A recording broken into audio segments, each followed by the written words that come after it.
오늘도 우리 사는 이야기 찾아주셔서 감사합니다. 사연 바로 시작해볼게요.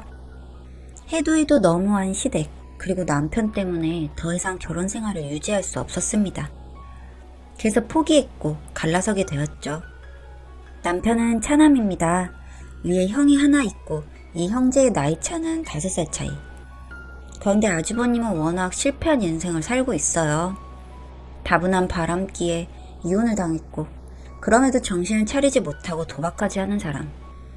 본인이 그간 모은 돈을 도박에 모두 날리고 나니 더 이상 자금이 부족하고 그럼 손을 떼던 거 해야 하는데 손을 떼지도 못하고 습관처럼 또 도박을 하고 그렇게 시부모님께도 손을 벌리고 그게 저희 남편에게까지 넘어오는 상황이었죠.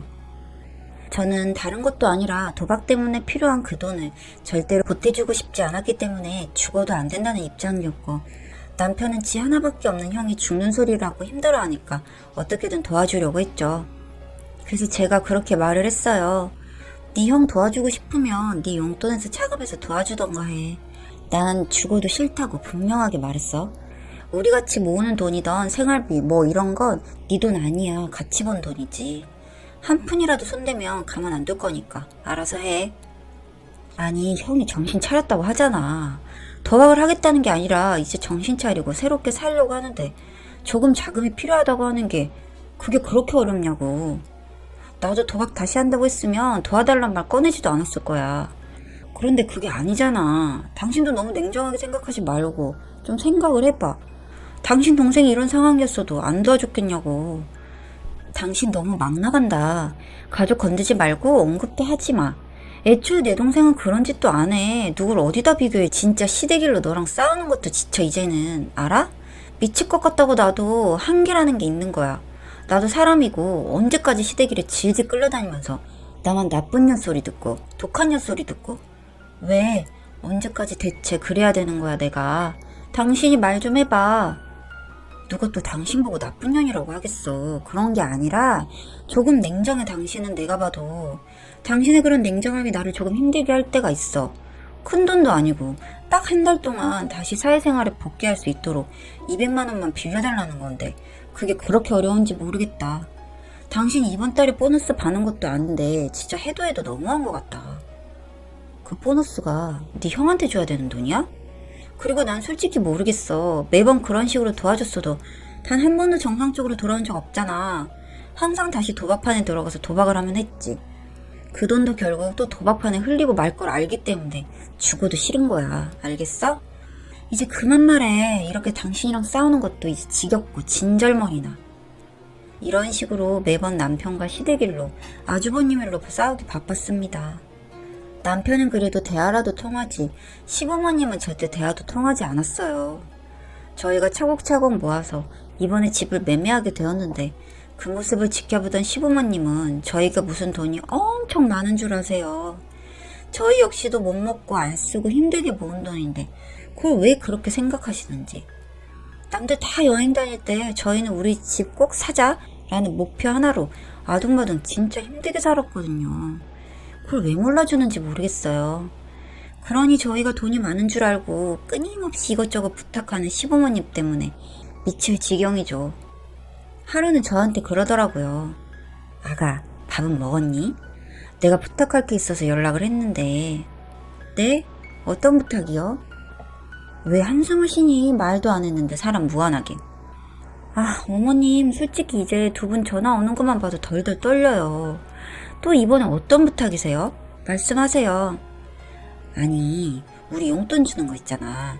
그거 그냥 100만 원으로 올려주면 좋겠다. 내가 생각을 해봤는데 너네한테 용돈 받고도 계속 부족하니 도움을 청하잖아. 그렇게 너네가 달마다 도와주는 금액을 합쳐보니 100만 원 정도 되더라고.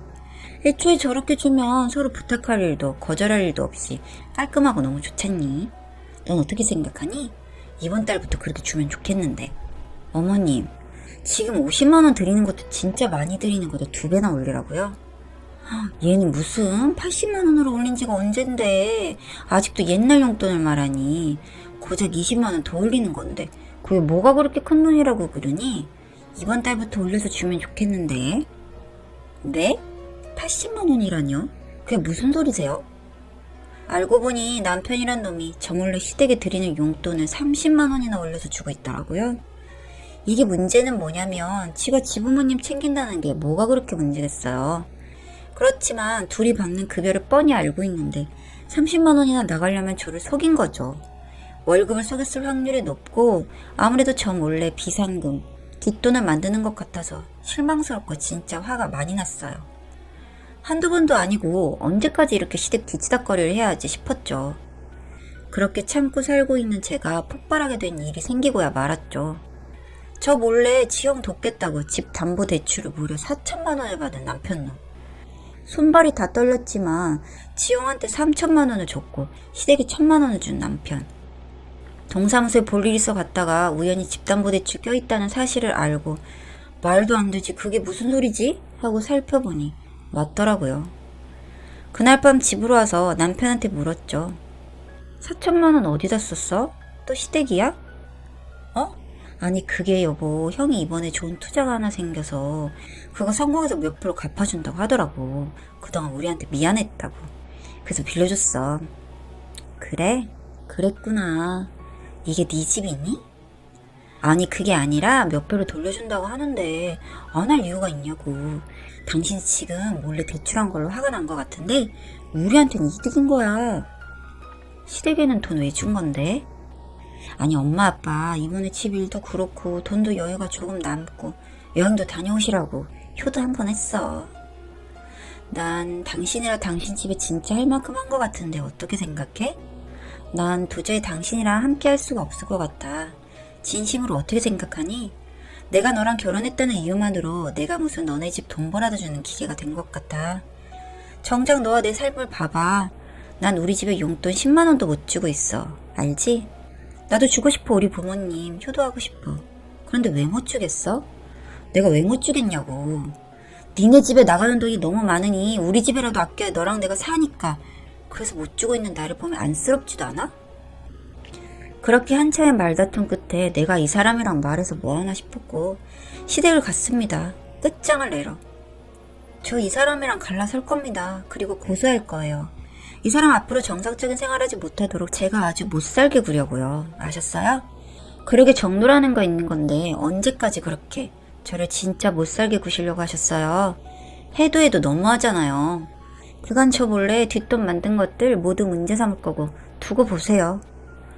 아들이 부모 도와주는 게 그게 잘못이니? 너 진짜 말하는 거 웃기구나. 어디 무서워서 살겠니? 살다 말 날 알아서 하시고요. 기대하시라고요. 본인 아도 어떻게 되는지. 첫째도 둘째도 기대하세요. 라고 말을 하고 나왔지만 정말 눈물밖에 안 났어요. 이 사람과의 결혼 생활에서 남은 건 아무것도 없다는 생각이 들더라고요.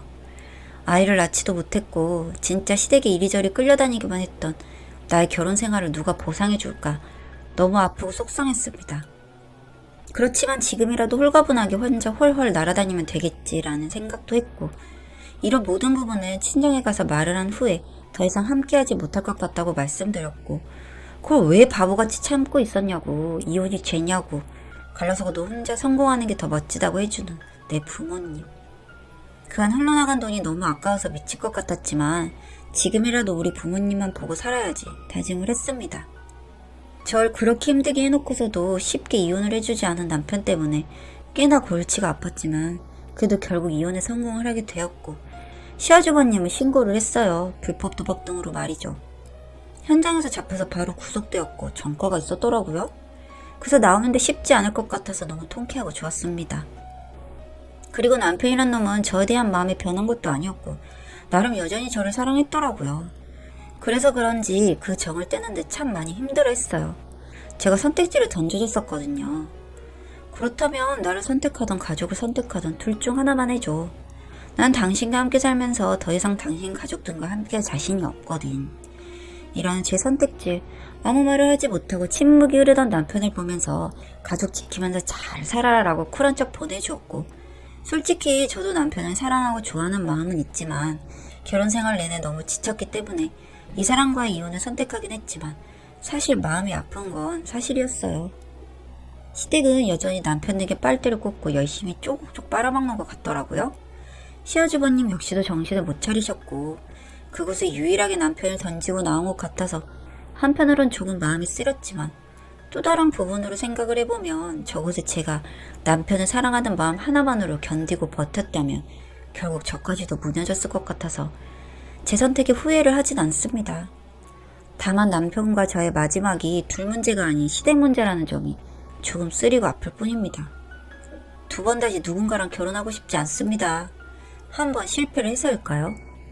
또 같은 상황이 오지 않을 거라는 보장도 없고 전 이대로 저 자신을 살피고 아껴주면서 살 겁니다. 행복하게 말이죠.